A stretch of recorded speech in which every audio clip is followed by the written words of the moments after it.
ஆண்டவராகிய இயேசு கிறிஸ்துவின் இனிய நாமத்தினாலே உங்களை நான் வாழ்த்தி வரவேற்கிறேன்.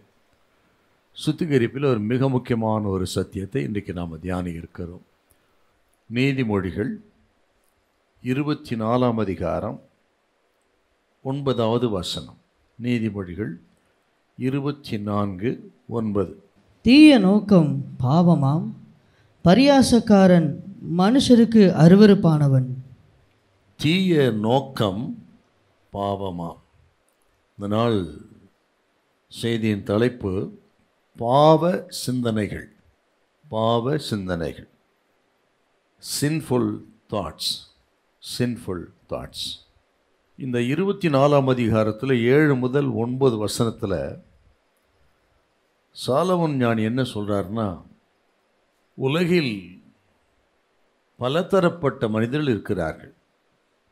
அவர்களிலே மூடனை குறித்து அதிகமாக பேசுகிறார். மூடன் அவன் எப்படி இருப்பானா, உயர்ந்த சிந்தனைகள், உயர்ந்த எண்ணங்களை சிந்தியாதவனும், உயர்ந்த எண்ணங்களை கையாளாக முடியாதவனாகவும் இருக்கிறான். உயர்ந்த எண்ணங்கள், உயர்ந்த சிந்தனைகள் அற்றவன் உயர்ந்த எண்ணங்களை கையாள முடியாதவனாயிருக்கிறான். ஞானமான முடிவுகளை அவன் எடுக்க இயலவில்லை. ஒலிமுக வாசலிலே ஞானிகள் பெரியவர்கள் அமர்ந்திருந்தால்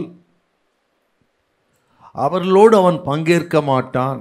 நல்லா கவனிச்சுட்டே வரணுங்க. 7-9 வருஷம் என்ன சொல்லுதுன்னு சொல்கிறேன் நான். அந்த நாட்களிலே இந்த ஒலிமுக வாசல்ங்கிறது ஒரு பட்டணத்தின் முகப்பில் இருக்கும். அந்த கேட்வே என்ட்ரன்ஸ் தாங்க ஒலிமுக வாசல். தமிழில் அழகாக இருக்குது ஒலிமுக வாசல்னு. அந்த பட்டணத்தின் என்ட்ரன்ஸுங்க, அதுக்கு பேர் தான் ஒலிமுக வாசல். அந்த நாட்களில் ஒலிமுக வாசலில் தான் நீதிமன்றங்கள் இருந்தது. நியாயாதிபதிகள் உட்கார்ந்து நியாயம் விசாரிக்கிற ஒரு இடம் எதுன்னா இந்த ஒலிமுக வாசலில் தான். அதை நீங்கள் பார்க்கணுன்னா போவாஸ் குறித்து ரூத்தில் நம்ம அதிகமாக பார்க்கலாம். அப்படி அந்த இடத்துல நியாயாதிபதிகள், ஞானிகள், பெரியவர்களாக இருக்கும் பொழுது இந்த மூடன் அங்கே இருக்க மாட்டான். அவன் அப்படிப்பட்ட சிந்தனைகளை விரும்ப மாட்டான். ஞானிகளின் மத்தியில் அவன் பேச மாட்டான். ஏன்னா அவன் சிந்தனைகள் எப்பொழுதும் பாவ சிந்தனையாகவே இருக்கிறது. அது தூய்மையாக இல்லை. ஆகவே தான் மூடன் இப்படி இருக்கிறான் அப்படின்னு 7-9 வசனத்துக்கு ஒரு விளக்கத்தை கொடுக்குறாரு. கொடுத்துட்டு தான் சொல்கிறாரு, தீய நோக்கம் பாவமாம், பரியாசக்காரன் மனுஷருக்கு அருவருப்பானவன். நீதிமொழிகள் 6:18 கொஞ்சம் வாசிங்க. நீதிமொழிகள் 6:18. துராலோசனையை பிணைக்கும் இருதயம் தீங்கு செய்வதற்கு விரைந்தோடும் கால். தீங்கு செய்வதற்கு அவன் விரைந்து செல்லுகிறான். ஏன்னா அவன் சிந்தனை அப்படி இருக்குது. அவன் தன் எண்ணங்களில் பாவம் செய்கிறான். எல்லாருக்கும் எரிச்சலூட்டி தொந்தரவு செய்கிறான். நேருக்கு நேர் பேச மாட்டான், முதுகுக்கு பின்னாக பேசுவான் என்றெல்லாம் இந்த மூடர்களுக்கு விளக்கத்தை சொல்லிட்டு தான் பேசுகிறாருங்கப்பா. தீய நோக்கம் பாவமா? பாவம் என்பது நம்ம நினைக்கிறோம் கிரியையில் வருவது மட்டும் கிடையாதுங்க. பாவத்தை செய்வது மட்டுமல்ல, அந்த பாவ சிந்தனையே பாவம். நல்லா கவனிக்கணுங்க. இடத்துல கதை கேட்குற மாதிரி கேட்கக்கூடாது. இந்த செய்தி வித்தியாசமானது. நீங்கள் விரும்பினாலும் விரும்பாமல் போனாலும் இது தேவையான ஒரு செய்தி. பாவம் என்பது கிரியையில் இருப்பது மட்டுமல்ல, அது சிந்தனையில் இருக்கிறது. அதுதான் இந்த வசனம் சொல்லுதுங்க. மனுஷன் என்ன சொல்கிறான், நான் சிந்திப்பது என்னுடைய சுதந்திரம்ங்கிறான். உண்மைதான். அவன் சிந்திப்பதெல்லாம் மனிதனுக்கு ஆண்டவர் கொடுத்த சுதந்திரம் தான், அதில் சந்தேகமே கிடையாது. அவன் சுயமாக சிந்திக்கலாம், அவன் சுயமாக சிந்தித்து செயல்படலாம். அந்த சுதந்திரத்தை ஆண்டவர் மனுஷனுக்கு கொடுத்துட்டாருங்க. ஏதேன் தோட்டத்திலே கொடுத்துட்டார். நன்மை தீமை அறியத்தக்க கனி ஒரு பக்கமும், ஜீவ விருட்சத்தின் கனி இன்னொரு பக்கம் வைத்து எதை தெரிந்து கொள்வது என்கிற சுதந்திரத்தை, சுயாதீனத்தை ஆண்டவர் மனுஷனுக்கு கொடுத்துட்டார். ஆனால் அந்த சுயாதீனத்தை மனுஷன் ஆதாம் ஏவாள் தவறாக பயன்படுத்தினார்கள். ஆகவே தான் பாவம் உலகத்தில் வந்தது. ஆகவே சொன்ன சிந்தனையில் அந்த சுதந்திரம் என்பது மனுஷனுக்கு தேவன் கொடுத்தது தான். அந்த சிந்தனையில் செய்கிற பாவத்தை நம்ம நியாயந்திருக்க முடியாது, ஏன்னா நமக்கு தெரியாது. ஆனால் தேவன் அதை அறிவார், தேவன் அதை நியாயந்தீர்ப்பார். ஹல்லேலூயா, ஆமென். சிந்தனையில் உண்டாகிற பாவத்தை நாம் அறிய முடியாது, நாம் யாரும் நியாயந்திருக்க முடியாது. ஆனால் கர்த்தர் அறிவார், அவர் நிச்சயமாய் நியாயந்தீர்ப்பார். ஹல்லேலூயா, ஸ்தோத்திரம். இப்போ நீங்கள் பிரசங்கி 11:9 வாசினா ஈஸியாக புரிஞ்சிடும் உங்களுக்கு. பிரசங்கி 11:9.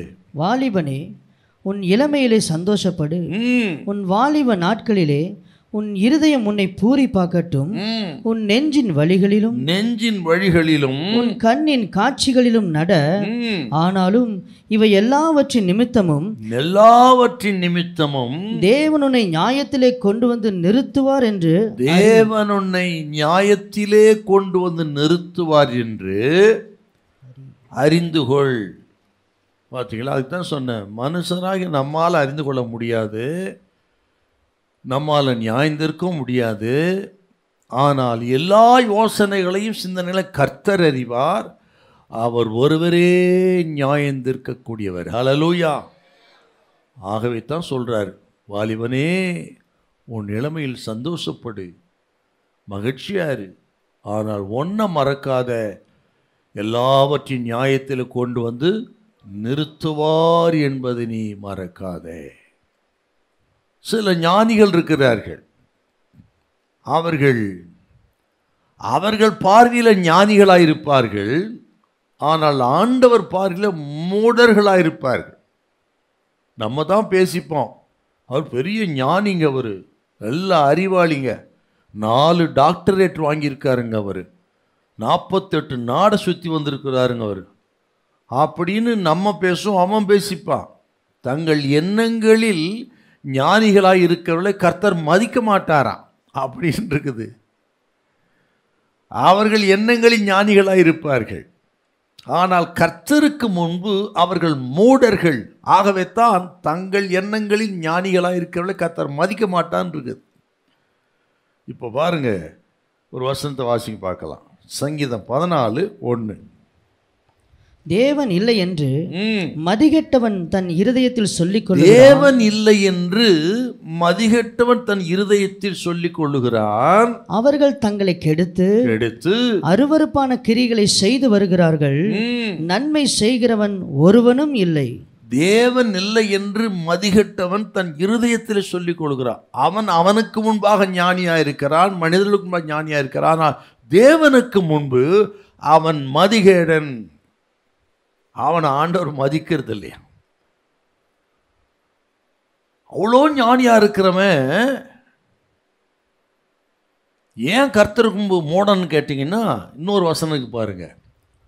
1 கொரிந்தியர் 1 நீங்கள் 21 கொஞ்சம் வாசிக்க பார்க்கலாம். எப்படியெனில் தேவ ஞானத்துக்கு ஏற்றபடி உலகமானது சுய ஞானத்தினாலே தேவனை அறியாதிருக்கையில் பைத்தியமாய் தோன்றுகிற பிரசங்கத்தினாலே அவனுக்கு பைத்தியமாய் தோன்றுகிற பிரசங்கத்தினாலே விசுவாசிக்கிறவர்களை ரட்சிக்க தேவனுக்கு பிரியமாயிற்று. அவன் ஏன் சார் ஞானியா இருந்தார் மோடனா இருக்கிறான்னா, சுய ஞானத்தினாலே அவன் தேவனை அறிந்து கொள்ள முடியாது இல்லைங்களா? அவனுக்கு எப்படி இருக்கான்? பிரசங்கம் எல்லாம் பைத்தியமாய் தோன்றுகிறது. ஆகத்தான் இன்றைக்கும் பாருங்க, இந்த பகுத்தறிவாதிகள் என்று சொல்லுகிறவர்கள் நல்ல படிப்பாளிகளாக இருப்பாங்க, நல்ல ஞானிகளாக இருப்பார்கள், கற்றறிந்த மேதைகளாக இருப்பார்கள். ஆனால் கடவுள் இல்லை என்று சொல்லுவார்கள், இல்லவே இல்லை என்று சொல்லுவார்கள். அவர்களைத்தான் கர்த்தர் சொல்ல, அவர்கள் மூடர்கள், மதிகட்டவர் தன் இருதயத்தில் சொல்லிக் கொள்கிறான் தேவன் இல்லை என்று. இப்போ சொல்லுங்க பார்ப்போம், என்னத்தான் படித்திருந்தாலும், அறிஞராக இருந்தாலும், பேரறிஞராக இருந்தாலும், மூதறிஞராக இருந்தாலும் சரிங்க, ஸ்தோத்திரம், ஆண்டவரை இல்லைன்னா அவன் மூடன் தான். அல்லேலூயா. கர்த்தர் இல்லைன்னா, அவரை அறிகிற அறிவு மனுஷனுக்கு இல்லைன்னா அவன் மூடனாக இருக்கிறான். இந்த வார்த்தை எவ்வளோ பயங்கரமான வார்த்தை பாரு. அவன் அண்ட சராசரங்களை அறிந்திருந்தாலும், எல்லாவற்றிலும் பேர் பெற்றவனாயிருந்தாலும், கர்த்தருக்கு முன்பாக அவன் மூடன். அதே நேரத்தில் தேவ ஜனம், நாம் அவர்களைப் போல ஞானிகளாக இல்லாமல் போனாலும், அறிவாளிகளாக இல்லாமல் போனாலும், அதிகம் படித்தவர்களாக இல்லாமல் போனாலும், ரட்சிப்பை அறிந்திருந்தால் அவர்களே அவருக்கு முன்பு ஞானிகளாக இருக்கிறார்கள். ஹல்லேலூயா, ஆமென். சிலுவையின் உபதேசம் கெட்டு போகிறவர்களுக்கு பைத்தியமாக இருக்கிறது. அப்புறம் ரட்சிக்கப்பட்ட நமக்கோ தேவபலன். ஆகவே இங்கே வந்திருக்கிற நாம் அவளை போல பெரிய படிப்பாளிகளாக இல்லாமல் போனாலும், ஞானிகளாக இல்லாமல் போனாலும், கர்த்தருக்கு முன்பாக நாமே மேன்மையானவர்கள். ஹல்லேலூயா, ஆமென். ஆண்டவரை சரியாய், தெய்வத்தை சரியாய், உண்மையான தெய்வத்தை சரியாய் அறிந்திருக்கிறவனே அவருக்கு முன்பாக ஞானியாக இருக்கிறான்டா. நாம் அத்தனை பேரும் அவருக்கு முன்பு ஞானிகளாக இருக்கிறோம். ஹல்லேலூயா, ஆமென். தீய நோக்கம் பாவமா? சிலர் உண்மையிலே கிரியில கொலை செய்ய மாட்டாங்க, யாரையும் கொலை பண்ண மாட்டாங்க, அது கிரியில செய்ய மாட்டார்கள். ஆனால் கோபத்தினால், பொறாமையினால் அப்படி செய்வார்கள். அதுவும் சிந்தனையில் உண்டாகிற பாவம். எப்படி? நாமெல்லாம் நிச்சயமாக தடி எடுக்க மாட்டோம், கச்சி எடுக்க மாட்டோம், அப்படிலாம் போகவே மாட்டோம், அடிக்க மாட்டோம்.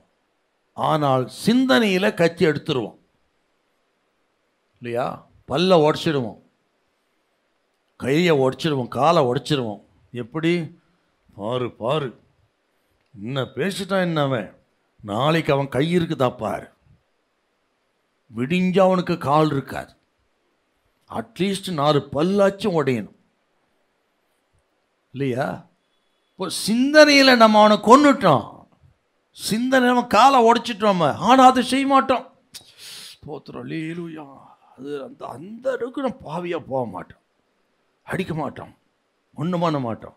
ஆனால் சிந்தனையில் அவர்களை கொலை செய்வோம் என்றால், கிரியில் செய்கிற பாவம் ஒன்று தான், சிந்தனையில் செய்கிற பாவமும் ஒன்று தான். தீய நோக்கம். ஆதியாகமம் 50ஆம் அதிகாரம் 20வது வசனம். ஆதியாகமம் 50:20 வாசிங்க பார்க்கலாம். நீங்கள் எனக்கு தீமை செய்ய நினைத்தீர்கள், நீங்கள் எனக்கு தீமை செய்ய நினைத்தீர்கள், தேவனோ இப்பொழுது நடந்து வருகிறபடியே வெகு ஜனங்களை உயிரோടെ காக்கும்படிக்கு அதை நன்மைக்காக முடிய பண்ணினார். யோசேப்பு தனது சகோதரர்கள் அவர்களை குறித்து சொல்றார். கடந்த காலத்திலே அவர்கள் யோசேப்புக்கு செய்த துரோகத்தை சொல்லும் பொழுது, நீங்கள் எனக்கு தீமை செய்ய நினைத்தீர்கள், குழியிலே போட்டு கொல்ல நினைத்தீர்கள், ஆனால் நினைச்சிங்க, முயற்சி பண்ணீங்க, ஆனால் அதை நீங்கள் செய்யலை, செய்தது போலத்தான் அப்படின்னு சொல்றார். கொலை செய்யும் நோக்கத்தோடு தான் குழியிலே போட்டார்கள்.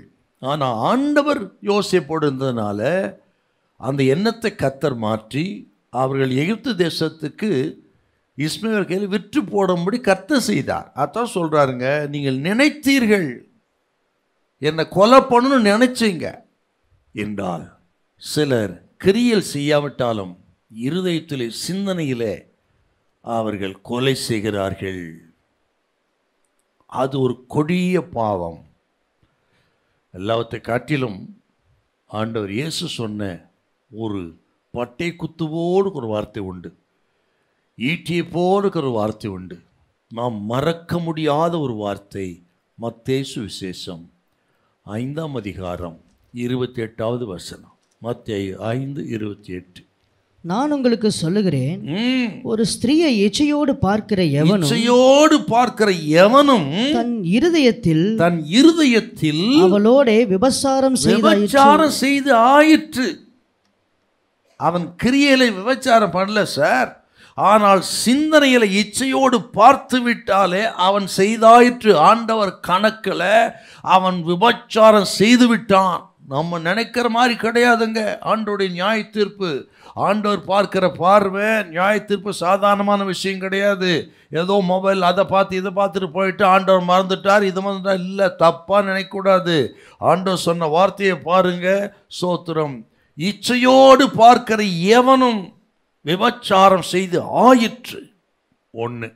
2வது மத்தேயு சுவிசேஷம் 9ஆம் அதிகாரம் 3 முதல் 5 வசனத்தில் ஒரு வார்த்தை சொல்றாரு பாருங்க. தேவ தூஷணத்தை குறித்து ஆண்டவர் பேசுறார். மத்தேயு 9 3 முதல் 5 வசனம்.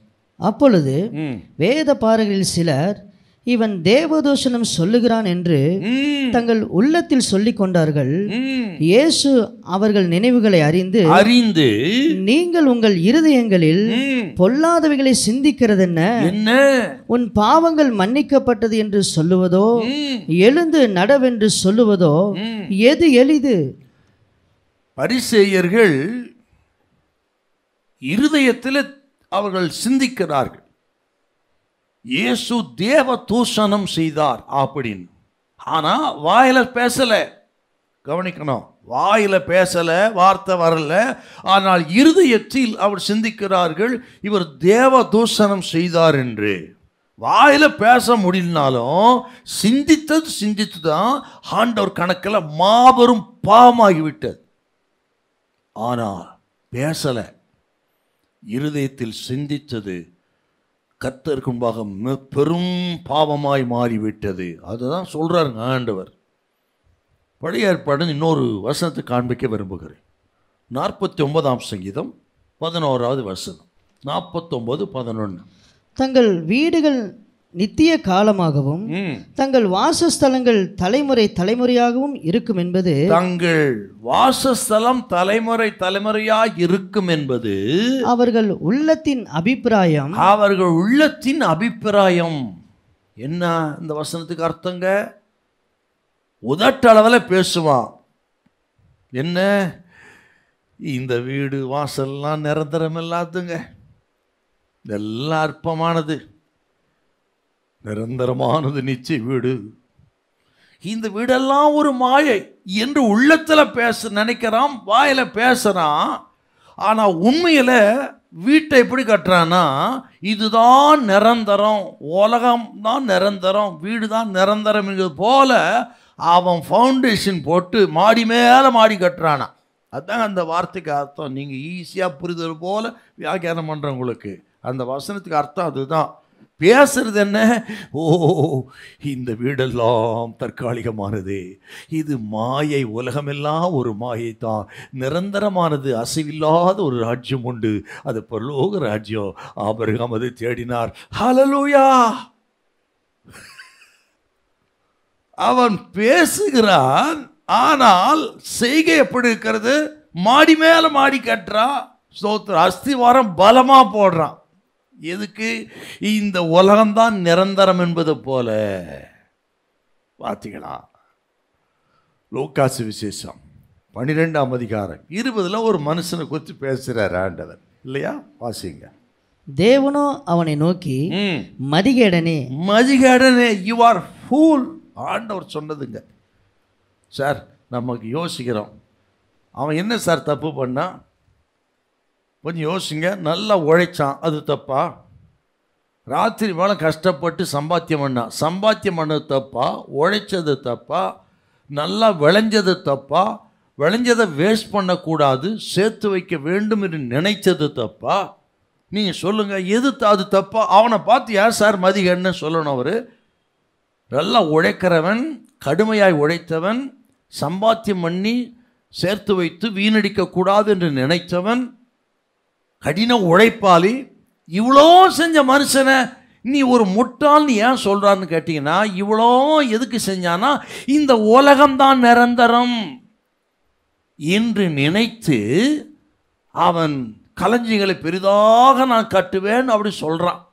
ஆனால் இந்த மரணத்துக்கு அப்பால் ஒரு வாழ்க்கை இருக்கிறது, அதுதான் நிரந்தரம் என்பதை அறியாதவனாய் உலகம்தான் நிரந்தரம் நினைச்சான். உலக ஐஸ்வர்யம் தான் நிரந்தரம் நினைத்து செயல்பட்ட. ஆகவே தான் சொல்கிறார், நீ ஒரு மூடன், இன்னைக்கு ராத்திரியே உன் ஃபீஸ் கட்டி நான் பிடிக்கிடுவேன்டா.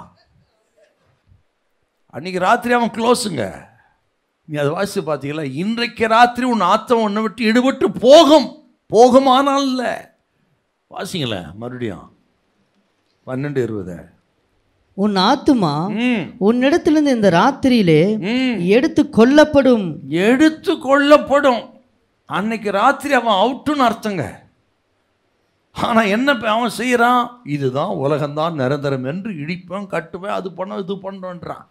அதனால தான் இன்றைக்கி ராத்திரியே நீ போக போகிறப்பா, உனக்கு என்ன ஆசை பாரு உனக்கு அப்படின்னு உன்னை போல மூடையாக இருக்கிறான் என்று ஆண்டவனை பார்த்து சொல்கிறார்.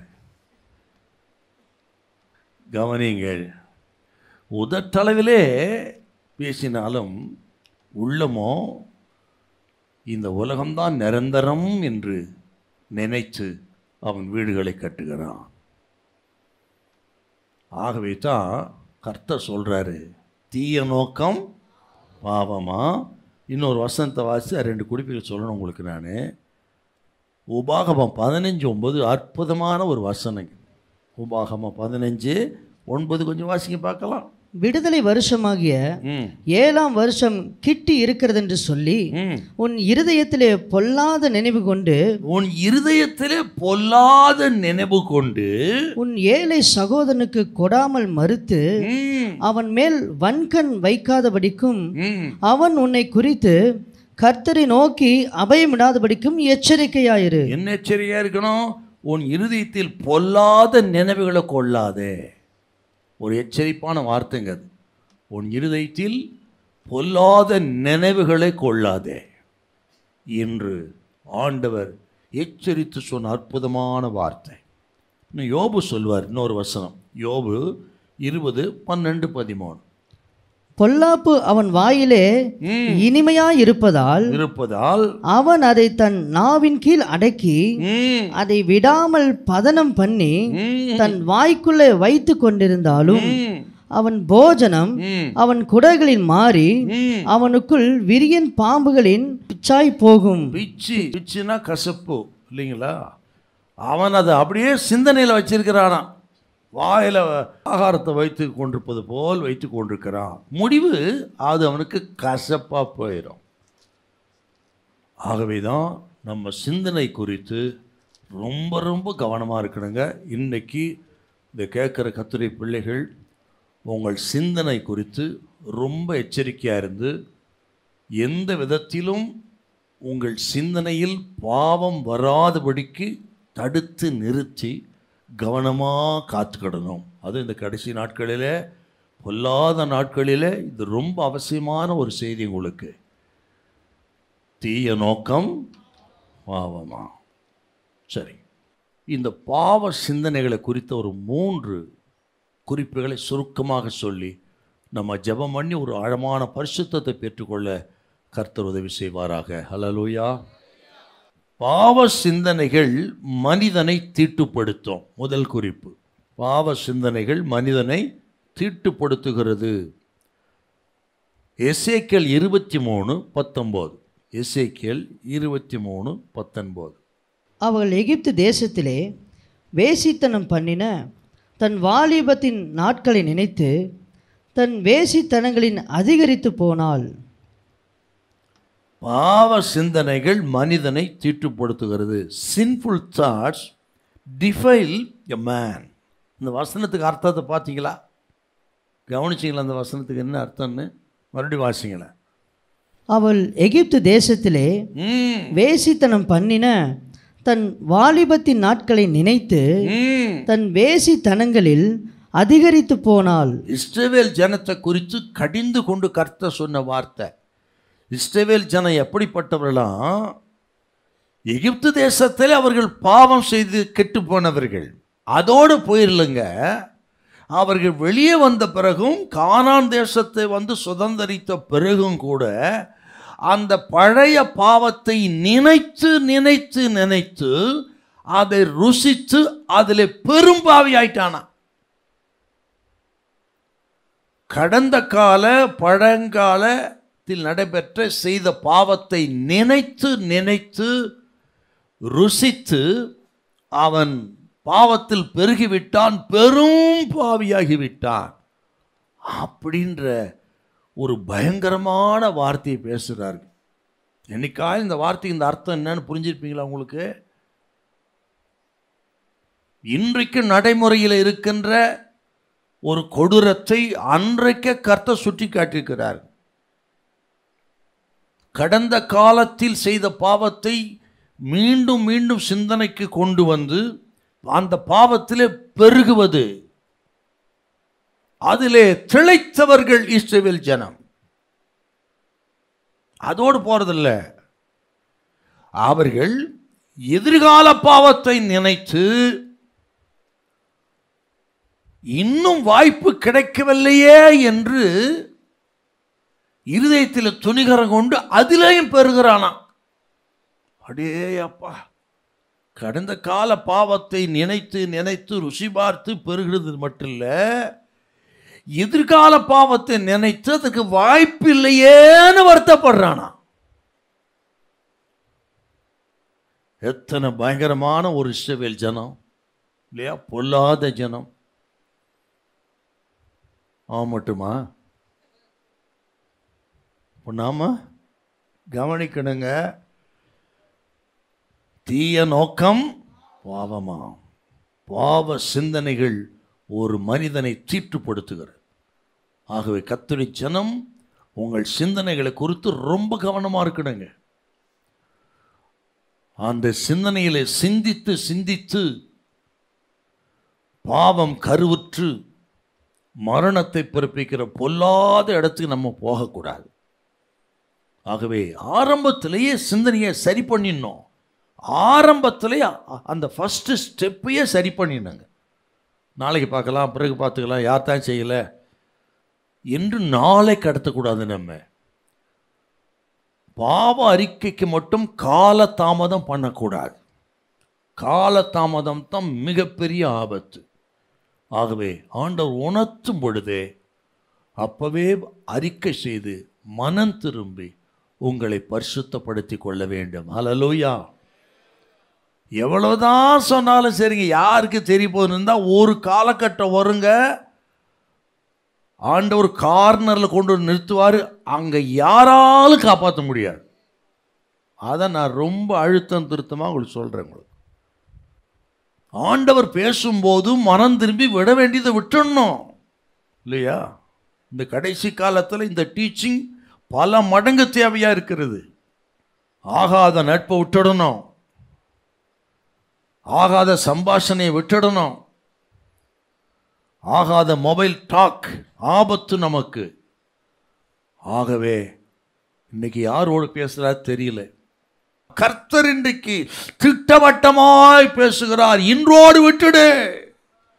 இன்றைக்கே ரட்சன் என்னால், இன்றைக்கு அனுக்கிரக காலம். இத்தனை பெரிதான ரட்சிப்பை குறித்து நீ கவலையற்று இருப்பையானால் வரப்போற தண்டனைக்கு எப்படி தப்பித்துக் கொள்ள முடியும்? ஆகவே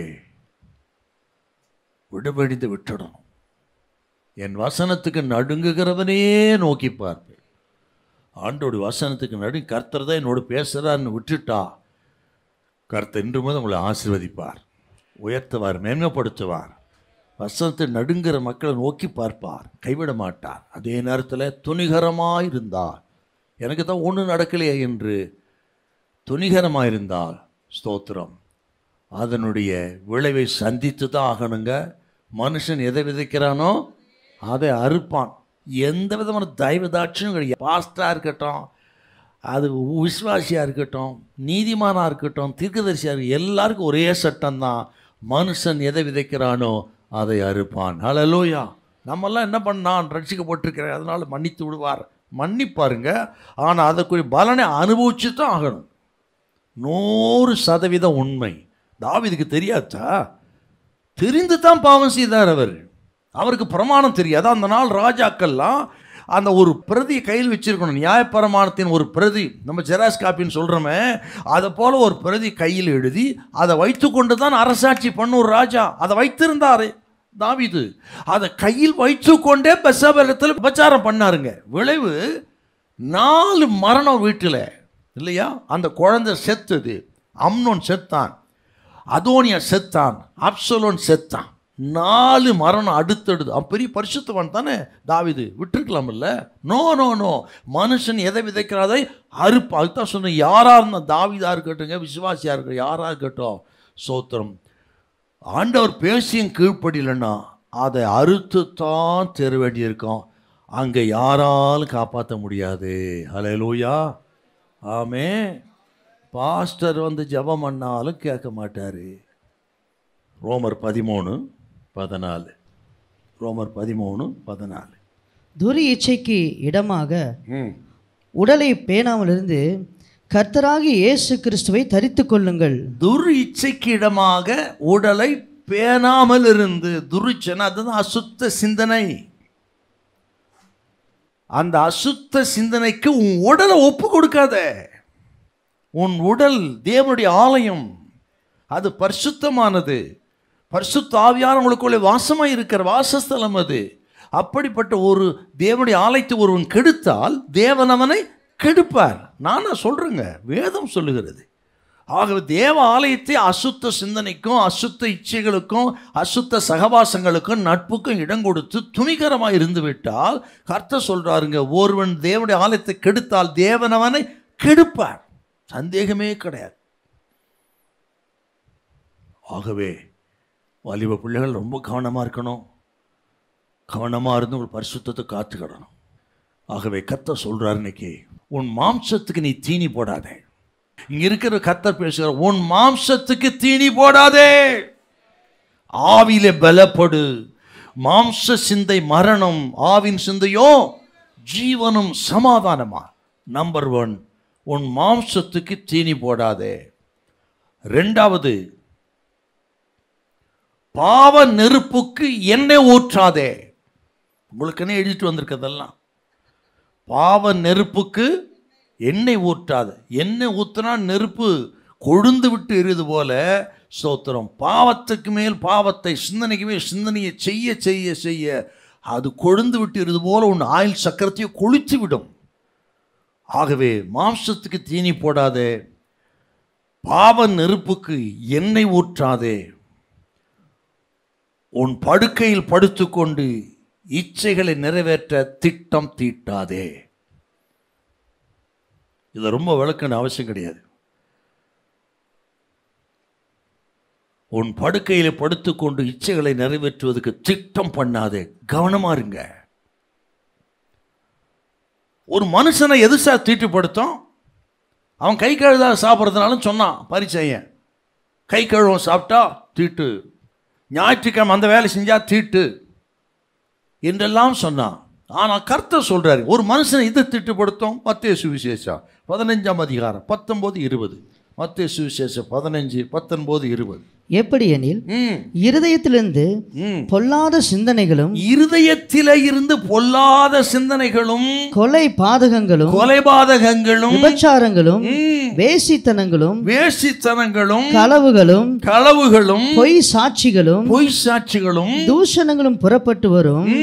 இவைகளே மனுஷனை தீட்டுப்படுத்தும். மனுஷனை தீட்டுப்படுத்து கை கழுவாம சாப்பிட்றதோ அல்லது ஓய்வு நாளில் வேலை செய்கிறதோ இல்லைப்பா.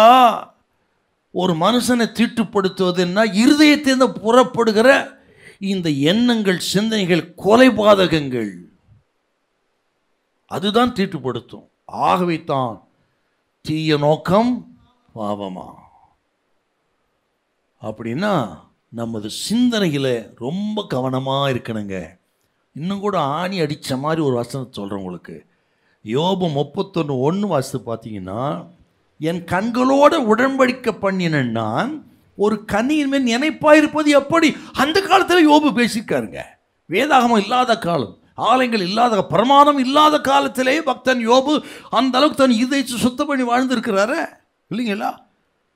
என் கண்களோடு உடன்படிக்கை பண்ணினான். என்ன, என் கண்ணை நான் காத்துக்கிடுவேன், அதை அலைய விட மாட்டேன். என் கண்கள் தான் என்னுடைய சரீரத்தை கெடுக்கிறது, என் ஆயுசு நாட்களை தீட்டுப்படுத்துகிறது.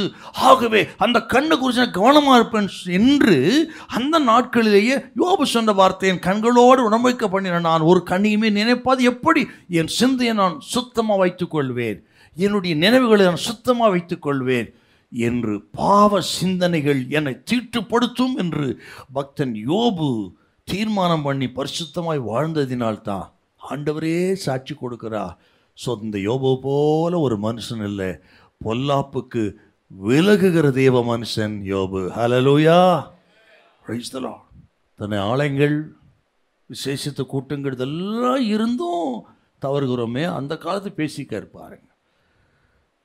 ஆகவே சாலமோன் சொன்ன அந்த அறிவுரை, எல்லா காவலோடும் இருதயத்தை காத்துக்கொள். நீதிமொழிகள் 4:23 வாசித்து அடுத்த குறிப்பு. நீதிமொழி 4:23. எல்லா காவலோடும் உன் இருதயத்தை காத்துக்கொள், அதனிடத்து நின்று ஜீவ ஊற்று புறப்படும். பார்த்தீங்களா? எல்லா காவலோடும் இருதயத்தை காத்துக்கொள்ளுங்கள். ஆகவே இந்த செய்தி உங்களுக்கு இருதயத்தில் ஆணி அடித்த மாதிரி ஒரு செய்தி. இதை நினைவில் வைத்து உங்களை பரிசுத்தப்படுத்தி கொண்டு உங்கள் சிந்தனை குறித்து கவனமாக இருக்கும்படி ஆண்டவர் நம்மை அழைக்கிறார். ஹல்லேலூயா. தீய நோக்கம் பாவமா, பாவ சிந்தனை என்கிற தலைப்பில் நம்ம பார்த்துட்டு வரோம்.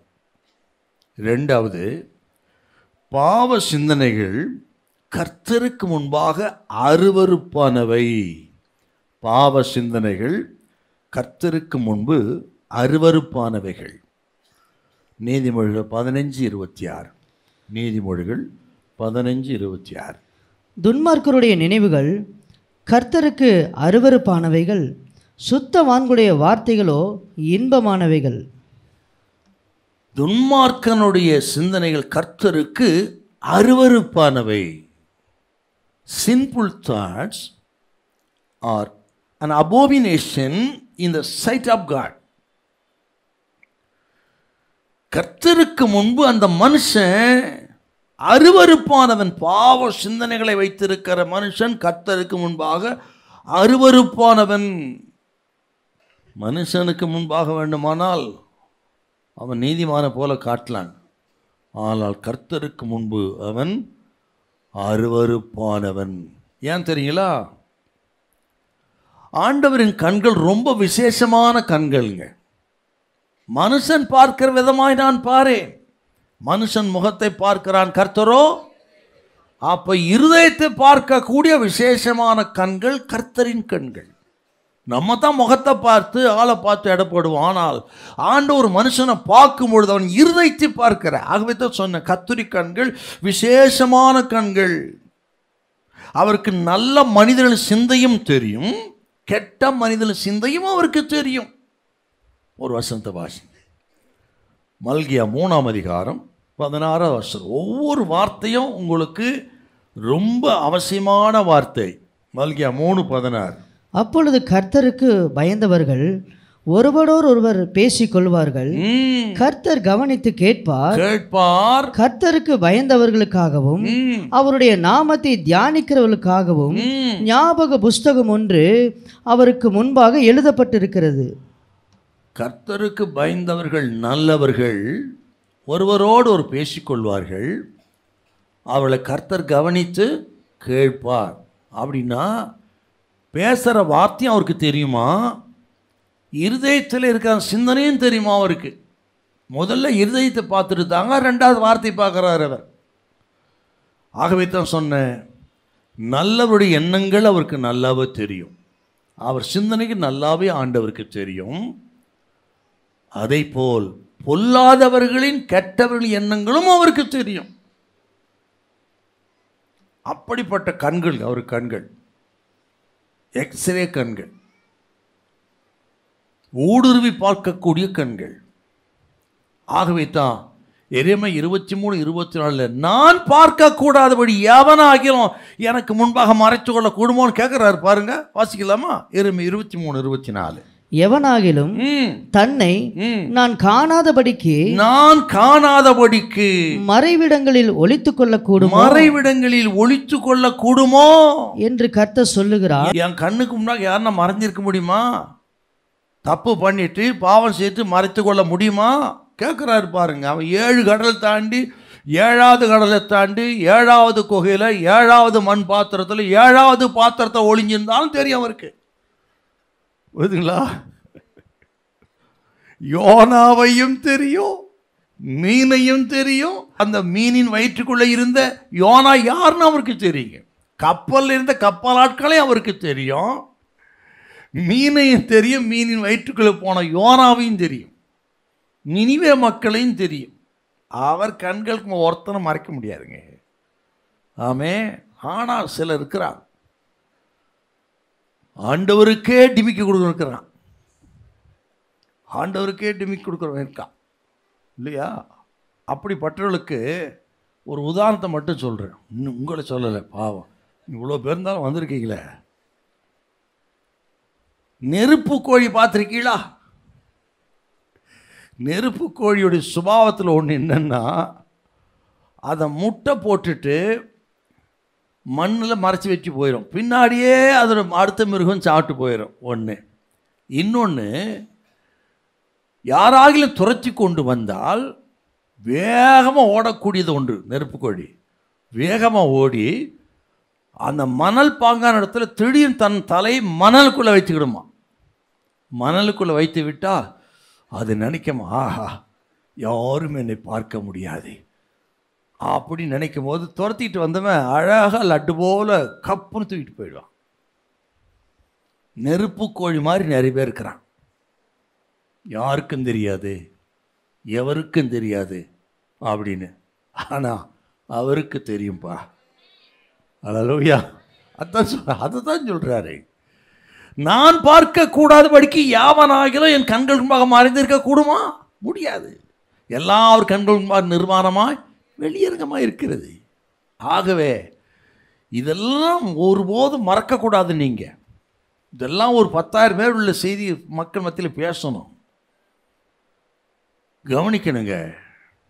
ஆண்டவருடைய வார்த்தைகள்லாம் பயங்கரமான வார்த்தைகள். 2 கொரிந்தியர் 8:12, 2 கொரிந்தியர் 8:12. இது ரொம்ப ஆழமான ஒரு வார்த்தை. ஒருவனுக்கு மன விருப்பம் இருந்தால் அவனுக்கு இல்லாததின்படி அல்ல, அவனுக்கு உள்ளதின்படியே அங்கீகரிக்கப்படும். என்ன சார் இது?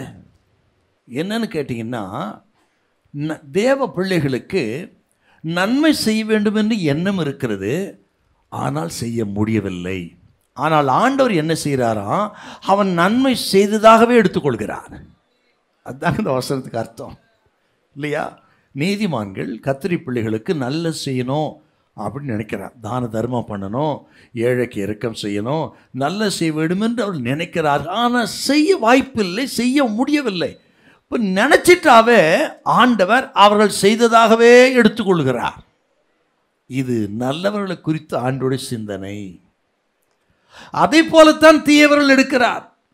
தீயவர்கள், துன்மார்க்கர்கள், அவர்கள் தீய காரியத்தை சிந்தித்து விட்டாவே செய்யலாலும் பரவாயில்ல, செய்ததாகவே எடுக்கிறார். இதுதாங்க ஆபத்தான ஒரு காரியம். அது ஆரம்பத்தை சொல்லிட்டு எழுதணும் இருதயத்தில் ஒவ்வொரு வரியும். நீங்கள் நல்லவர்கள் நல்ல காரியங்களை சிந்தித்து செய்ய முடியாமல் போனாலும் செய்ததாக எடுத்துக்கொள்கிறார். தீயவர்கள், துன்மார்க்கர் சிந்தித்து விட்டால் அவன் செய்ததாக எடுத்துக்கொண்டு அவனுக்கு தண்டனை கொடுக்கிறார், நியாய தீர்ப்பு கொடுக்கிறார். அப்படின்னா நமது சின்ஃபுல் தாட்ஸுங்கிறது பயங்கரமானது. ஆகவே நமது சிந்தனைகளை எப்பொழுதும் பரிசுத்தமாக காத்துக்கணும். நம்ம தீய சிந்தனையே வரக்கூடாதுங்க. அவன் அழிஞ்சு போயிடணும், இல்லாமல் போயிடணும், ஒன்றும் இல்லாத போயிடணும் என்ற தாட்டே நமக்கு வரக்கூடாது. உங்கள் சிந்தனை எப்பொழுதும் தூய்மையாக இருப்பதாக. உங்களுக்கு உங்கள் சிந்தனை குறித்து சொல்லும்போது ஒரு வசனத்தை சொல்லி நம்ம அடுத்த குறிப்பு போகணும். பிலிப்பியர் 4ஆம் அதிகாரம் 8வது வசனம். அங்கே ஒரு அற்புதமான சிந்தனைகளை சொல்கிறார். நம்ம சிந்தனை எப்படி இருக்குன்னு சொல்கிறார் பாருங்க. பிலிப்பியர் 4:8.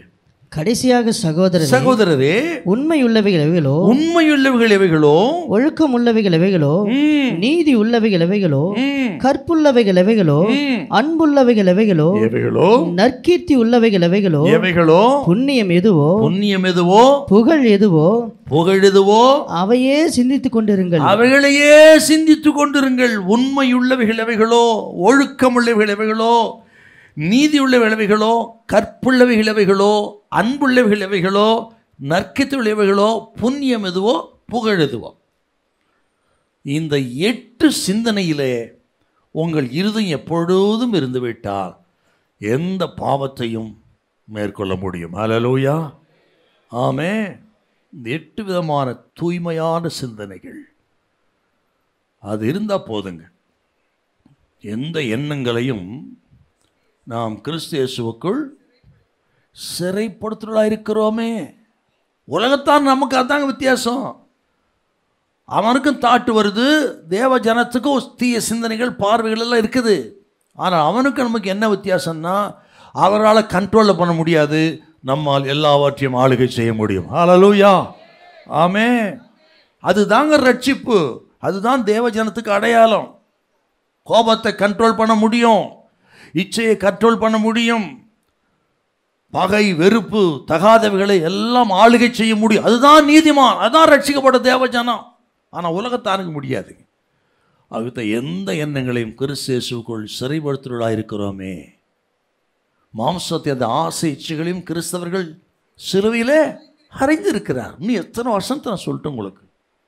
அவர்கள் தான் சார் நீதிமான்கள், அவர்கள் தான் கிறிஸ்தவர்கள். ஏதோ பாட்டு பாட்டு ஆராய்ச்சி போகிறது இல்லை, சண்டே டு சண்டே கிறிஸ்டின்ஸ் இல்லை. எந்த எண்ணத்தையும் கிறிஸ்து இயேசுக்குள் சிறைப்படுத்தி ஆளுகை செய்ய வேண்டும். ஸ்தோத்திரம். அப்படி ஆளுகை செய்யுங்க. அதுக்கான உதவி ஆண்டவர் கரத்திலிருந்து பெற்றுக்கொள்ளுங்கள். எல்லா சிந்தனையும் பரிசுத்தப்படுத்துங்கள். ஸ்தோத்திரம். கற்புள்ளவைகளை சிந்தியுங்கள், ஒழுக்கமுள்ள உண்மைகளை சிந்தித்து பலப்படுங்கள். நம்முடைய கர்த்தராகிய இயேசு கிறிஸ்துவினாலே நமக்கு ஜெயம் கொடுக்க தேவனுக்கு ஸ்தோத்திரம். ஹல்லேலூயா, ஆமென். Praise the Lord. நீதிமொழிகள் 15:26 மறுபடியும் வாசிப்போம். துன்மார்க்குடைய நினைவுகள் கர்த்தருக்கு அருவருப்பானவைகள், சுத்தவான்களுடைய சுத்தவான்களின் வார்த்தைகளோ இன்பமானவைகள். பாவ சிந்தனைகள் கர்த்தர் முன்பாக அருவருப்புன்னு சொன்னான். இது எப்படி இருக்கு? நம்ம சாதாரண நினச்சிட்டு போயிடுறோம். ஆனால் இப்படி நினைக்கிற தேவ பிள்ளைகள் அல்லது மனிதர்கள், பாவ சிந்தனை இருக்கிறவங்க, பாவம் செய்கிறவங்க ஆண்டவருக்கு முன்பு எப்படி இருக்காங்கன்னு ரத்தன சுருக்கமான ஒரு வசனம் இருக்குது. ஏசாயா 3ஆம் அதிகாரம் 24வது வசனம். 3:24. அப்பொழுது சுகந்தத்துக்கு பதிலாக துர்க்கந்தமும், கச்சைக்கு பதிலாக கயிறும், மயிர்ச்சுருளுக்கு பதிலாக மொட்டையும், ஆடம்பரமான வஸ்திரங்களுக்கு பதிலாக இரட்டு கச்சும், அழகுக்கு பதிலாக கருகி போகுதலும் இருக்கும். இதுக்கு என்னங்க அர்த்தம் நினைக்கிறீங்க? என்ன அர்த்தம்னா, ஆண்டவரின் கண்களுக்கு முன்பு பாவம் அல்லது பாவம் செய்கிறவர்கள் எப்படி இருக்காங்களாம்? அவர் நாசிக்கு துர்நாற்றமாக இருக்கிறார்கள். அவர் கண்களுக்கு முன்பு அசிங்கமாக இருக்கிறார்கள். கவனிச்சிங்களா? சாதாரண விஷயம் இல்லை. அவர் பாவத்தை பாராத சுத்த கண்ணர். அவர் கண்களுக்கு முன்பு இப்படி பாவ சிந்தனை உள்ள மனிதர்கள், பாவம் செய்கிறவங்க துர்நாற்றம், அவர் மூக்குக்கு துர்நாற்றமாக இருக்கிறது, கண்களுக்கு அசிங்கமாக இருக்குது. ஆகவே தான் உங்களை விட்டு என் கண்களை மறைத்து கொள்கிறேன்னு சொல்கிறாருமா ஏசாயா 1ஆம் அதிகாரத்தில். ஏன் மறைக்கிறாருங்க? அவர் தேவ ஜனத்தை பார்க்கக்கூடாம, ஏன்னா அவர் கண்களுக்கு முன்பாக பாவம் செய்கிற மாதிரி அசிங்கமாக இருக்கிறான், மூக்கை மூடிக்கிறாரு, துர்நாற்றமாக இருக்கிறது பாவம் அவருக்கு. பாவத்தை அறியாதவர், பாவம் செய்யாதவர், பாவம் இல்லாதவர், மகாபெரிய பரிசுத்தர், பாவிகளுக்கு விலகினவர், மாசற்றவர், குற்றமற்றவர். அவர் கண்களுக்கு முன்பு மனுஷன் இப்படித்தான் இருக்கிறான். அப்படின்னா நம்ம ஜெபம் பண்ண போகும்போது பரிசுத்தப்படுத்தி கொண்டு ஜெபித்தால்தான் ஆமேன் கேட்டான்னு சொல்லுவாருங்க. இல்லைன்னா இப்படி தான் இருக்கும். முகத்தை மறைத்து கொள்வார். ஏன் ஜெபம் கேட்கப்படலை? வந்திருக்க தெய்வ ஜனத்துக்கு கர்த்தர் சொல்கிறார், பல வருட ஜெபம் ஏன் கேட்கப்படலை, பல மாதங்கள் ஜெபம் ஏன் கேட்கப்படலை, எங்கோ குறை இருக்கிறது, தவறு இருக்கிறது. இன்றைக்கு இந்த சுத்தி கூட கர்த்தர் சொல்கிறார், அதை இன்றைக்கு எல்லாவற்றையும் அகற்றி உங்களை பரிசுத்தம் பண்ணி கொள்ளுங்கள், நாளைக்கே அற்புதத்தை காண்பீர்கள். ஹல்லேலூயா. கர்த்தர் சொல்ற, இன்றைக்கு உங்களை பரிசுத்தம் பண்ணி கொள்ளுங்கள், நாளைக்கு ஒரு அற்புதத்தை கர்த்தர் செய்வார். ஹல்லேலூயா, ஹல்லேலூயா. இந்த பாவத்தின் ரிலீஸ் ஆவதற்கு மருந்து என்னன்னா இயேசுவின் ரத்தம் தான். இயேசுவின் ரத்தமே இல்லாமல் வேற மருந்தே கிடையாது. இயேசு கிறிஸ்துவின் ரத்தம் சகல பாவத்தின் கடினமை சுத்திகரிக்கிறது. என்னை சுத்தமான, அப்பொழுது நான் சுத்தமாவேன், என்னை கழுவியறலும், அப்போது உறைந்த மழையில் நான் வெண்மையாவேன். பக்தன் தாவீது பாவம் செய்த பொழுது கதறி சொன்ன வார்த்தை. ஆகவே பாவ அறிக்கை செய்து ஸ்தோத்திரம், அவர் ரத்தத்தால் கழுவப்படும் ஒன்று தாங்க இந்த பாவம் என்கிற கொடிய நோய்க்கு மருந்து அதுதான். ஸ்தோத்திரம். எல்லாரும் அப்படி பாவிகள் சொல்லலை நான், ஆனால் நாம் நம்மை காத்து கொள்ள வேண்டும் என்கிற ஒரு எச்சரிப்பை செய்தி தான் சொல்கிறேன் உங்களுக்கு. எல்லாம் முழுக்க முழுக்க வேத வசனம்தான். விளங்காத வசனங்களுக்கு விளக்கம் சொல்லிட்டு வரேன். அதை கேட்குற தேவ பிள்ளைகள் உங்களை பரிசுத்தப்படுத்தி கொள்ள ஆண்டவர் நம்மை அழைக்கிறார். ஹல்லேலூயா, ஹல்லேலூயா. பாவ சிந்தனைகள். முதல்ல பாவ சிந்தனைகள் மனிதனை தீட்டுப்படுத்துகிறது. ரெண்டாவது, பாவ சிந்தனைகள் கர்த்தருக்கு முன்பாக அருவருப்பானவை. மூன்றாவது, பாவ சிந்தனைகள் மற்ற பாவங்களுக்கு வேறாக இருக்கிறது. பாவ சிந்தனைகள் மற்ற பாவங்களுக்கு வேறாக இருக்கிறது. Sinful thoughts are roots of all other sins. யாக்கோபு 1:15. பின்பு இச்சையானது கர்ப்பம் தரித்து பாவத்தை பிறப்பிக்கும், பாவம் பூரணமாகும்போது மரணத்தை பிறப்பிக்கும். பாவ சிந்தனைகள் தான் மற்ற பாவங்களின் பிறப்பிடமாக இருக்கிறது. மற்ற பாவங்களுக்கு தாய் போல இருப்பது பாவ சிந்தனை. They are the mother sins. They are the mother sins. ஆகவே தான் அந்த சிந்தனை குறித்து ரொம்ப கவனமாக இருக்கணுங்க. நம்ம அதுதான் ஆரம்பத்தில் சொன்ன ஃபஸ்ட்டு ஸ்டெப்பே அவாய்ட் பண்ணணும், ஏற்று நிற்கணும், அதில் நீ ஜெயம் எடுக்கணும். ஆகவே தான் திரும்ப திரும்ப நம்ம நினைப்போட்டுக்கிறேன், எல்லா காவலோடும் இருதயத்தை காத்துக்கொள்ளுங்கள். எல்லா பாவங்களுக்கும் பிறப்பிடம் தாய் பாவ சிந்தனை. அதை தாங்க யாக்கோபு சொல்றார். என்ன சொல்றாரு? நமது சிந்தனைகள் தான் பாவங்கள் கருத்தரிக்கும் வயிறு அப்படின்றார். எப்படி கருத்தரிக்கிற இடம் தாயின் கர்ப்பப்பையா இருக்கிறது, அதே போல பாவங்கள் கருத்தரிக்கிற இடமே நமது சிந்தனை. ஆகவே தான் சிந்தனை குறித்து கவனமாக இருங்க. யோபு பக்தன் தான் பிறந்த நாளை சபிச்சார். ஏன் சார் சபிச்சார்? நீங்கள் வாசிங்க யோபுவின் புஸ்தகம் 3ஆம் அதிகாரம் 1-2 வசனத்தை வாசிங்க பார்க்கலாம். அதற்கு பின்பு யோபு தன் வாயை திறந்து தான் பிறந்த நாளை சபித்து வசனித்து சொன்னது என்னவென்றால் நான் பிறந்த நாளும் ஒரு ஆண் பிள்ளை உற்பத்தி ஆயிற்றென்று சொல்லப்பட்ட ராத்திரியும் அழிவதாக. அவருடைய தீமைகள், அவர் அனுபவித்த பாடுகள் எல்லாத்துக்கும் காரணம் ஸ்தோத்திரம், அவர் தாயின் கர்ப்பத்தில் உருவானது தான் அது காரணம். ஆகவே அந்த இடமே வேண்டாம் என்று தான் பிறந்த நாளை சபித்தார், கருவுற்ற அந்த நாளை சபித்தார். எல்லாத்துக்கும் காரணம் அதுதான். அதை போல் மற்ற எல்லா பாவங்களுக்கும் தாய் எதுன்னா பாவ சிந்தனை. ஹல்லேலூயா. அதனால தான் ரொம்ப கவனமாக இருக்கணுங்க. மரமானது கனியினால் அறியப்படும். நல்ல மரம் கெட்ட கனிகளை கொடுக்காது, கெட்ட மரம் நல்ல கனிகளை கொடுக்க மாட்டாது. ஆகவே ஒரு மரம் நல்ல மரம்னா, நல்ல கனினா அது மரம் நல்ல மரம், கெட்ட கனினா அந்த மரம் கெட்ட மரம். இன்னொன்று, கனி கொடுப்பதற்கு மிகவும் இன்றியமையாதது அந்த மரத்தின் வேர் தான் காரணம். ஆகவே தான் யோவான் சொல்கிறாருங்க, கோடரியானது மரங்களின் வேறருக வைக்கப்பட்டிருக்கிறது. இந்த மரம் சரியில்லை, ஆகவே இந்த மரத்துக்கு இந்த நியாய தீர்ப்பு உண்டு. அந்த நியாய தீர்ப்பு தான் கோடரி. ஆகவே அந்த யூதர்களுக்கு சொல்கிறார், நீங்கள் என்ன சொல்கிறீங்க? ஆபிரகாம் சந்ததி என்று சொல்கிறீங்க, நாங்கள் பிறப்பால் ஆட்டோமேட்டிக்காக நீதிமான்கள் அப்படின்னு சொல்கிறீங்க.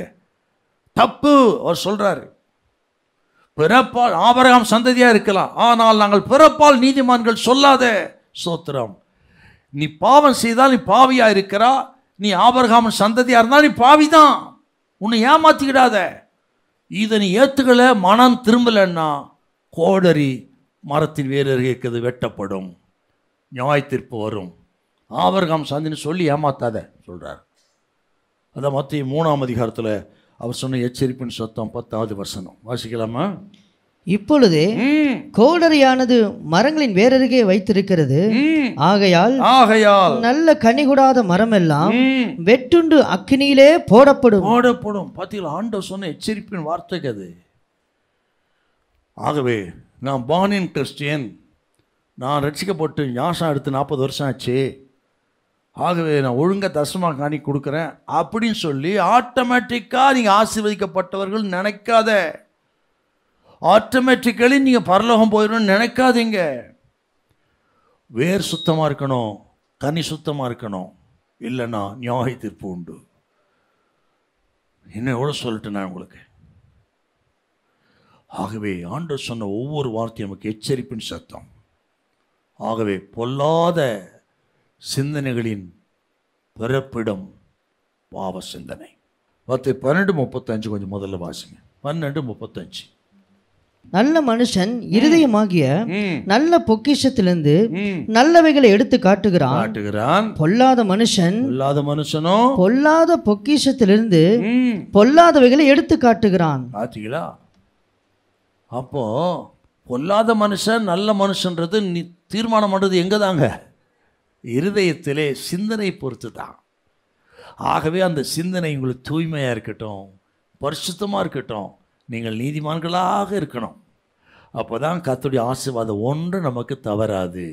119ஆம் சங்கீதம் 113வது வசனம் நமக்கு என்ன தேவைன்னு சொல்லுது பாருங்க, சொல்லி ஜெபம் பண்ணலாம். 119ஆம் சங்கீதம் 113வது வசனம். வீண் சிந்தனைகளை நான் வெறுத்து உமது வேதத்தில் பிரியப்படுகிறேன். வீண் சிந்தனைகளை நான் வெறுத்து. ஆகவே சிந்தனை தூய்மையாக இருக்கட்டும். சில கற்பனை உலகத்தில் வாழ்வாங்க நிறைய பேர். அது இந்த நாட்களில் எங்கே பார் தனியாக இருக்கிறாங்க. தனிமைத்தான் அநேகர் இன்றைக்கி விரும்புகிறாங்க. அநேக வாலிப சகோதர சகோதரிகள் தனிமை விரும்புகிறார்கள். காரணம், கற்பனை உலகிலே வாழ்கிறார்கள். ஸ்தோத்திரம். அதுதான் ஆபத்து. அதான் சொல்கிறார், வீண் சிந்தனைகளை நான் வெறுத்து. ஆகவே தனியாக இருக்க விரும்பாதீங்க. எப்போவும் நல்ல ஐக்கியத்தில் இருங்க. ஜப ஐக்கியத்தை நாடுங்க, சப ஐக்கியத்தை நாடுங்க, ஜபிக்களை கூட சேர்த்துக்கொள்ளுங்க. தனிமைத்தான் ஆபத்து. தனிமையில் தான் உங்கள் கற்பனை, உங்களுடைய எண்ணங்களெல்லாம் கெட்டு போவதற்கும் தீய கற்பனைகள் வருவதற்கும் காரணம் தனிமை. அந்த ஐடில்னஸ், அது ரொம்ப கவனமாக இருந்து உங்களை பரிசுத்தம் படுத்திக்கொள்ள தேவன் அழைக்கிறார். ஹல்லேலூயா, ஆமே. எப்போ ஒருத்தர் தனியாகவே இருக்கிறான்னா டேஞ்சர்னு அர்த்தம், ரொம்ப ஆபத்துன்னு அர்த்தம். அப்படி யாரையும் விடாதீங்க. நீங்களும் அப்படி இருக்கப்படாது. எப்படியாவது 1-2 பேர் சேர்த்துக்கிடுங்க. நல்ல பரிசுத்தவான்கள், நல்ல அருமையான சகோதரிகளை ஐக்கியத்தை வைத்துக்கொண்டு உங்கள் பேச்சு கூட சுத்தமாக இருக்கணுங்க. இன்னொரு வார்த்தை இருக்குது, ஆகாத சம்பாஷணை நல்லொழுக்கத்தை கெடுக்கும். ஆக பேச்சும் சுத்தமாக இருக்கும். 4 பேர் கூடிட்டா பேச்சு சுத்தமாக இருக்கணுங்க, இல்லையா? 2 பேர் சேர்ந்துட்டா போதும், அடுத்தவன் தோலை உரிச்சிருவாங்க. அப்படி தானே? 2 பேர் சேர்ந்துட்டா போதுங்க. பாஸ்டர் வர வர சரியில்லை, அவர்கள் சரியில்லை, இவர்கள் சரியில்லை, அதுக்கு அவங்க ஆமாம் நானும் நினச்சேன், கரெக்டாக நீ சொல்லிட்டேன். சரி, 2 சேர்ந்து கூட்டு சேர்ந்து குருடனும் சோத்த குழியில் விழுந்து கதையாக போயிடும். அதனால் யாராகிலும் தேவையில்லாத பேசணும். என்ன சொன்னோம்?